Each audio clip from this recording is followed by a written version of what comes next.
All right, it's a heck of a way to start a weekend for the American Collegiate Hockey Top 20. 3 games in 3 nights, and we started off here at Adrian at Arrington Ice Arena. Head coach Gary Astalis is with me.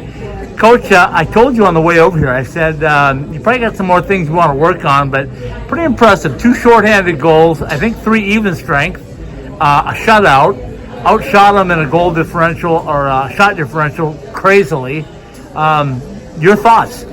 Yeah, well, for our first game against a Division I opponent, I thought we were fine. There's definitely some things, like you mentioned, we want to clean up. We're definitely not where we want to be yet, but it's early in the season, right? So we're going to be watching a lot of film today and tomorrow to prep for Saturday, and hopefully we can be a little bit better. A couple of your players were outstanding. I thought your goaltender, first and foremost.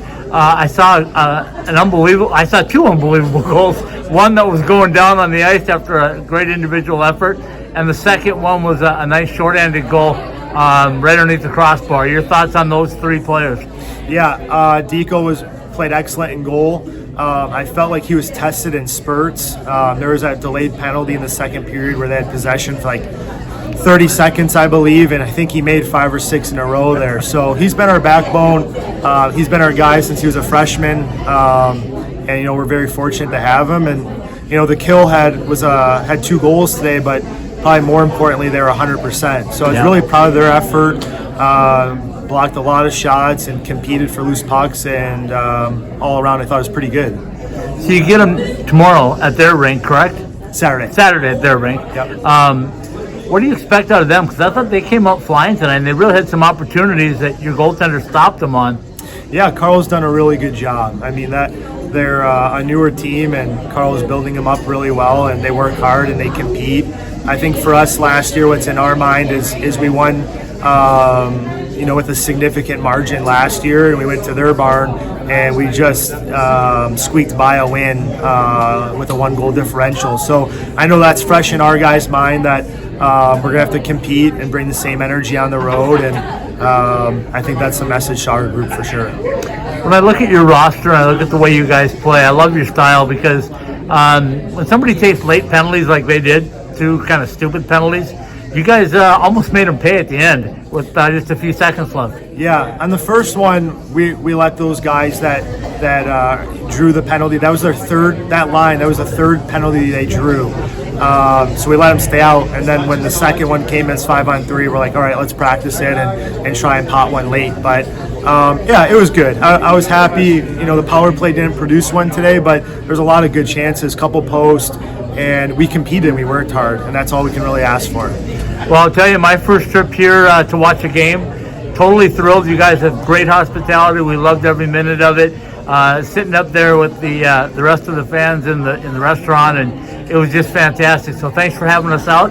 We appreciate it. We'll see you again soon. Yeah, we appreciate you coming out. Thank you for all you do for the ACHA, Scott. All right, welcome in, hockey fans, American Collegiate Hockey. It's my sweep of September as I made my way. Let me see, where have I been? Minnesota, down to Missouri, over to Tennessee, across to Virginia, up to New York, over to Michigan, and now finally here at Indiana Tech. What a fantastic facility. I got the head coach, Frank DiCristofaro, with me. Coach, first of all, thanks for having us in. It's a pleasure to be here. It's a pleasure to be able to watch your team opening night, correct? Yep, opening night. We're pretty excited. We have a lot of new faces in the roster this year. We're looking to see how they do. Okay, so you get things kicked off. You have a chance to watch them in practice a little bit. You get a feel for what you have. What's your gut tell you right now? Where's the strength in this team? I think up front. I think we have a good amount of team speed depth-wise. I think that's going to be our strength. I think if we can get that speed to play 200 feet until our D get acclimated, we have a lot of new faces on D. I think that'll put us in a good spot. One thing with ACHA hockey we talk about all the time is it's a building process. You got turnover, you got new guys, and it really, the start of the season is not anywhere near the reflection of where you guys will be at the end of the year. So talk about that building process and how that works, especially at this level. Yeah, I mean, we're definitely gonna have some guys in and out of the lineup here, and just to get their feet wet and kind of go from there. The next few weeks will be interesting to see who gels, what's their level of comfort with the speed and pace of the game and with the opponents that they see. And then we'll kind of go from there. And hopefully they'll get up to speed sooner than later. I'm cautiously optimistic with the group that we brought in. So we're looking forward to where they take us. We talk all the time about building the roster and everything, but I've asked a lot of coaches recently, Frank, when you're building a roster, and I really relay this back to Team USA in the under 17, under 18, under 19s. It looks like there's so many talented players that they're maybe too talented, and it's hard for them to win a national or a world championship because they're too talented. So here's the question. If you're building a roster and you had your choice, would you take all top-notch players, forward, defensemen, goaltenders, or would you like to have some guys that are happy with third-line, fourth-line grinders? I think it's got to be a puzzle pieces that you put together, right? You never want players to be happy with where they're at, so to speak, but you want them to play the best that they can play within their given role. I do think for us in particular for this year, we have a lot of guys that can do a lot of different things. So I guess, coming back to your question, it's truly a puzzle. And, it's kind of our job to put those pieces in place for success. Yeah, kind of a piggyback off of that, there's so many good players now at the junior level, the high school level, that are looking to play college hockey. And when they come in, is it hard to gel them as a team, harder maybe than in the past, or because they are so talented?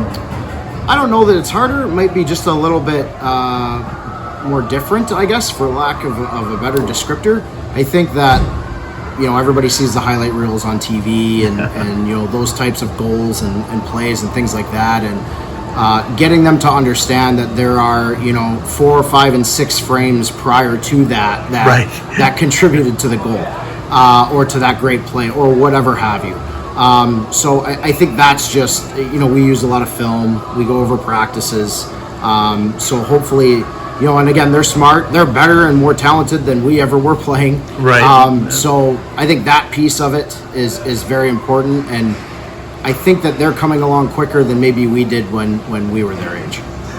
Fill our listeners, our viewers in on Indiana Tech hockey. I look at your record every year and go, holy cow, you guys destroy teams along the way. You get to a national tournament, you battle for national championship, you win national championships. Tell everybody about it. What's it like to play hockey here at Indiana Tech in Fort Wayne, Indiana? I think we're kind of in a spot where we're sort of a smaller hockey town. We have the Fort Wayne Comets with the ECHL here in town. So there's a lot of knowledgeable hockey people just in this region. And, at our rink that we play out of, all of the youth programs, the junior programs know us and we know them. And that's an exciting thing. Some of our guys work with the youth here. And so it kind of builds that hockey community. I think for us as a school, there's a high expectation to be successful. And we want to live up to that week in and week out. And, that's no different for this group this year. Okay, well, it's opening night. Things are exciting around here. Just final thoughts on the ACHA and where it's at right now, especially at the M1 level. We changed our format a little bit to encompass the entire country because I think there's an elite group, and I think there's maybe just an average group, and I think people are pushing for the elite group. Overall, I guess in general, we talked about this over the summer with a few of my fellow coaches. There's like this glut of talent. Yep. And they're finding their way to our level. And I think that they are looking at the whole package, the college experience, the hockey experience, the location, the quality of life at that particular school.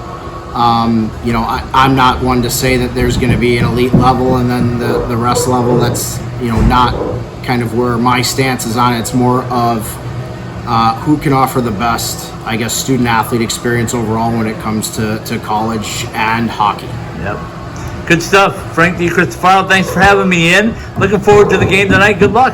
Thank you. All right, welcome back in, American Collegiate Hockey Top 20 fans. I've got a very happy head coach in the historic win again. How many times have you had historic wins, Dan Huntley? Oh, a lot. It's fun. But what we just talked about in our locker room was something that I talked about last year after we lost to St. Thomas in the round robin of the national tournament when they beat us, and I talked about our legacy and what we are, who we are, and we've only been around for 5 years. We don't have a lot of history. We don't have a lot of graduates. We don't have a lot of kids that have gone through our program yet.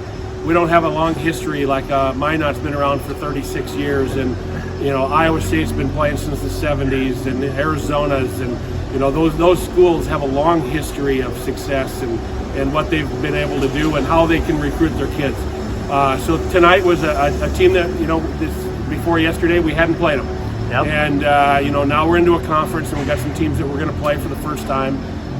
It was great to get our first conference win. We get 4 points out of the 6 on the weekend with the tie last night and lost in overtime here in the shootout. But to walk out of here on a road trip, our first one, to get 4 out of the 6, we're happy with that. And we can put this up on on that mantle and say, hey, this was another one of those good, exciting wins for us, and I think we did it in pretty good fashion. Not only a team first win at the ACHA M1 level, but I saw a lot of pucks coming behind the bench. A lot of guys are getting first goals tonight, weren't they? Yeah, we got number 5, Lucas Robinson, is a transfer from Lawrence Tech on their D3 team. He was an All-American last year, and he got his first goal. He got that first goal of the game for us, and then. I know somebody else, and it just keeps on rolling. And we've got a couple more coming up. Andy Huber, number 19, scored a big goal, power play goal for us tonight. That's his 25th career power play goal, and he's one shy of our school record of 26. And number 8, Tanner Escrow, is 2 goals and not away from 50 goals in his career now. So we got some guys coming up on some milestones, and that's pretty cool for them to see those things and be able to recognize them. Okay, the other thing I noticed tonight, your power play looked like mid-season. It was moving the puck. You had puck possession. I think there were at least 3 power plays that I saw you guys nearly keep it the entire 2 minutes in the zone. Yeah, we had one that we didn't. I don't think we switched. Well, we switched lines. We did a little bit of puck possession rotation, and that's when we got the goal from Huber. But they were yelling at me on Monday because we hadn't worked 5-on-4 yet, and I just said, be patient. We were working 5-on-2s, we're working 5-on-3s. We'll get there, and then we ran 1 5-on-4 in practice, and they were frustrated because our killers were phenomenal, and they couldn't figure out what to do with the puck. When I just said, be patient. Our guys put a lot more pressure on than our other teams are going to put on. And we just have to figure out, what are we going to do? Who's going to be the quarterback of that power play? And we got 2 pretty good special defensemen in Heitkamp and Witzke, and the rest of the guys will fill that role when they get the puck and figure out how to do it. All right, 2 more for you. The first one is you guys just keep rolling. People told me, they said, is UMary ready to be an M1 program? Not only are you ready, you're ready to start climbing the ladder, it looks like to me. Does it feel that way, like you guys just fit in this role? Yeah, 7 years ago when we announced we were adding hockey, we thought we were going that route. Yep. And we got denied. And, we talked about that on the interview a month or 2 ago. And we were lucky to be able to have the success we've had, and the players that have come to our program want to have the environment that we can provide. I'm the luckiest guy right now to be able to be involved with that and be part of it, and have these guys, teach me every day. I'm just trying to make sure that I don't screw it up for them, and let them be creative, have an understanding of what a system is, and where do we go to when things go wrong, and then we can come back, and then they can start to become creative again. But it's been pretty nice to be involved in this, and find that this level is where we were aspiring, and now we're in the past year we're 10, 3-2 in D1 games. So pretty impressive. I'm happy with that, and I think other people have noticed that as well. Okay, final one is your leadership core. I thought was all over the ice tonight. Both ends of the ice, they were putting points on the board. They were blocking shots. They were leading.